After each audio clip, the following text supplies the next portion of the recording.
Hello students, जैसा कि हमने लास्ट वीडियो में देखा था कि जो डिफरेंट लेवल्स की जो मैनेजमेंट के अलग अलग लेवल्स होते हैं उनके बीच में किस तरह से डिफरेंस आता है, वो किस तरह के काम करते हैं, वो आज के इस वीडियो में हम देखेंगे कि फंक्शंस ऑफ मैनेजमेंट की जो मैनेजमेंट वो किस तरह से काम करते हैं वो। So let's start. Management should be done efficiently for the accomplishment of the objective. For this, management process is to be followed. A series of the functions which are continuously performed for the accomplishment of predetermined objective of business is known as process.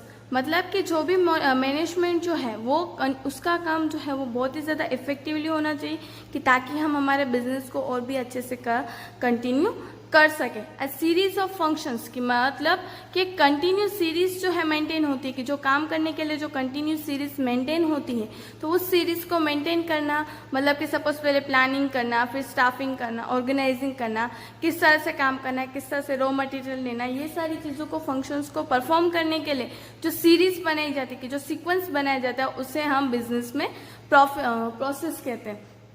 Various business activities are arranged in chronological and orderly manner for the achievement of objective. Hence, management is considered as a process. कि जो कुछ हमारे जो functions होते हैं उसे हम chronologically मतलब कि एकदम काम के जो काम पहले होना चाहिए उसे हम सीक्वेंस वाइज अरेंज करते हैं और उन्हें ऑर्डर करते हैं कि जो उसके रिलेटेड जो भी मैनेजर्स होंगे या जो भी वर्कर्स होंगे उसे हम ऑर्डर देंगे कि आप वो उसका काम कर दो। There is a controversy among different authorities regarding various activity of management process. Management is considered as a subject of study or a field knowledge. Therefore, it is but natural that various thinker and scholar hold the different opinion regarding. देखिए यहाँ पे जो functions होते हैं उसके लिए according एक subject management में सबसे पहले तो एक सब्जेक्ट स्टडी के बारे में कि हमें कौन सा काम किस तरह से करना चाहिए, कैसे करना चाहिए वो। तो अब अगर उसे स्टडी करने के लिए भी अलग अलग कंट्रोवर्सी होती है, मतलब कि एक लोग जो भी ऑथर्स हैं, जो भी अथॉरिटी है, उनके बीच में कहीं ना कहीं उनके डिफरेंसेस आ जाते हैं उनके थिंकिंग में। तो उसके लिए भी क्या होता है कि अलग अलग स्कॉलर्स जो है मतलब कि अलग अलग जो अथॉरिटीज़ हैं, जो अलग अलग ऑथर्स हैं, उन्होंने उस अपने डिफरेंट ओपिनियंस थी कि मैनेजमेंट में कौन से काम होने चाहिए, किस तरह के काम होने चाहिए वो। अब यहाँ पे आपको एक टेबल दिया हुआ है कि उस टेबल में बताइए कि अलग अलग ऑथर्स जो हैं उनके अकॉर्डिंग मैनेजमेंट में कौन से फंक्शंस आते हैं वो। तो सबसे पहले हम देखते हैं according to the Koontz and O'Donnell, यहाँ पे उसके अकॉर्डिंग फंक्शंस कौन से हैं, planning, organising, staffing, directing and control. फिर according to the Henri Fayol उनके अकॉर्डिंग काम कौन से, planning, organizing, direction, coordination and controlling. ये सारी चीज़ों के बारे में डिटेल स्टडी में हम जैसे जैसे चैप्टर में आगे बढ़ेंगे वैसे वैसे हमें पता चलेगा कि हमें प्लानिंग किसे कहते हैं, ऑर्गेनाइजिंग किसे कहते हैं, डायरेक्शंस किसे कहते हैं, वो सारी चीज़ें। Now according to the Peter Drucker उनके अकॉर्डिंग मैनेजमेंट का काम क्या होता है, managing a business, managing the managers, managing the workers men and work, की जो बिजनेस को मैनेज करना, मैनेजर को मैनेज करना और एज वेल एज जो वर्कर्स हैं और उनका जो काम है उसे मैनेज करना। उसके बाद according to the Luther Gulick उनके अकॉर्डिंग फंक्शंस है मैनेजमेंट के, planning, organising, staffing, directing, coordination, reporting and budgeting. ये 7 फंक्शंस जो है वो according to the Luther Gulick के अकॉर्डिंग है। एंड देन लास्ट में according to the George R Terry उनके अकॉर्डिंग कौन से फंक्शंस हैं यहाँ पे, planning, organising, directing and controlling. ये जो है ये अलग अलग ऑथर के अकॉर्डिंग फंक्शंस ऑफ मैनेजमेंट जो है वो हमें। अब हमने यहाँ पे जितने भी फंक्शंस देखे जो मैनेजमेंट के फंक्शंस से अलग अलग, उसमें से सबसे पहला फंक्शन है प्लानिंग। तो अब प्लानिंग किसे कहते हैं वो हम देखते हैं। Even good can not change the past but man can change the future. कि हम बोलते हैं ना कि हमारा जो पास्ट है उसे तो भगवान भी बदल नहीं सकते, पर हमारे पास्ट में जो हो गया वो हो गया, बट इवन मैन जो है कि जो हम लोग हैं वो हमारे फ्यूचर को हम अच्छे से बना सकते हैं, कि हम हमारा फ्यूचर जो है वो चेंज कर सकते हैं। Planning means selection of facts for the expected result and to establish inter relationship between them as well as observation of necessary activity and forecasting the same anticipation.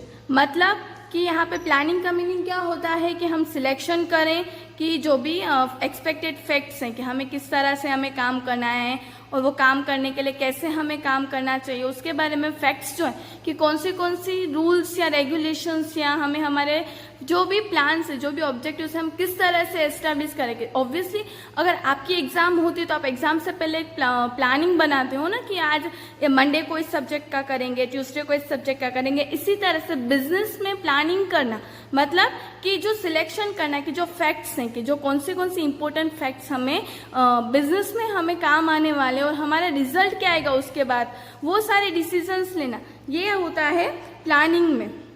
Management begins with planning.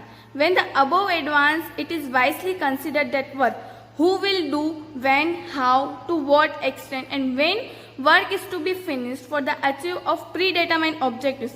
It is known as planning. अब planning मतलब कि management, कोई भी business management होगा उसकी starting कहाँ से होगी, प्लानिंग से, कि व्हेन इन पहले से ही हम एडवांस में सारी डिसीजंस जो है वो लेके रखे कि वाइजली, मतलब कि बहुत ही अच्छी तरह से हम वो डिसीजंस लेके करके हमें कौन सा काम करना है, कौन करेगा, कैसे करेगा, कब करेगा और कितनी हद तक वो काम करना है, कैसे करना है, और अब ये काम करते समय हमें कब हमारा टारगेट जो है वो अचीवमेंट मिलेगा, ये सारी चीज़ों के बारे में पहले से सोचना, that is called a planning. Now planning means future forethought in the present. Planning is necessary to reduce risk and uncertainty involved in future. कि यहाँ पे हम क्या करते हैं कि प्लानिंग मीन्स कि फ्यूचर के बारे में पहले से ही हम सोच के रखते हैं और उसके जो प्लानिंग के कारण हमारा जो रिस्क है वो रिस्क भी क्या हो जाता है, एकदम कम हो जाता है। Due to planning all the activities of business are undertaken in a systematic manners. कि जो हम प्लानिंग करके रखते हैं उसके कारण क्या होता है कि हमारे जो भी प्लान्स हैं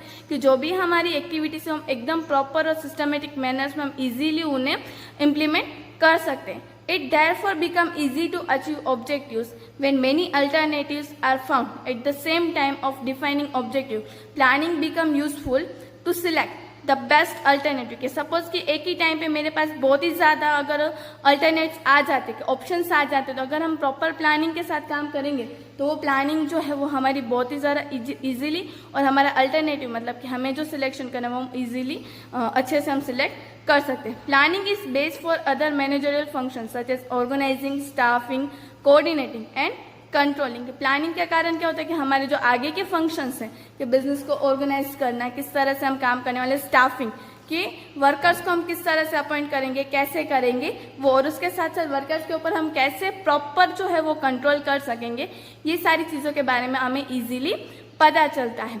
तो आज के वीडियो में हमने देखा कि अलग अलग ऑथर्स के अकॉर्डिंग जो है वो मैनेजमेंट के फंक्शंस क्या हैं और वो क्या मानते हैं मैनेजमेंट को। आपका होम असेसमेंट ये है कि आपको आपकी नोटबुक में ये जो टेबल ऊपर दिया हुआ है वो टेबल ड्रॉ करना है और उसके साथ साथ प्लानिंग का जो मीनिंग है वो हमें प्लानिंग का मीनिंग आपको आपकी नोटबुक में लिखना है। Thank you.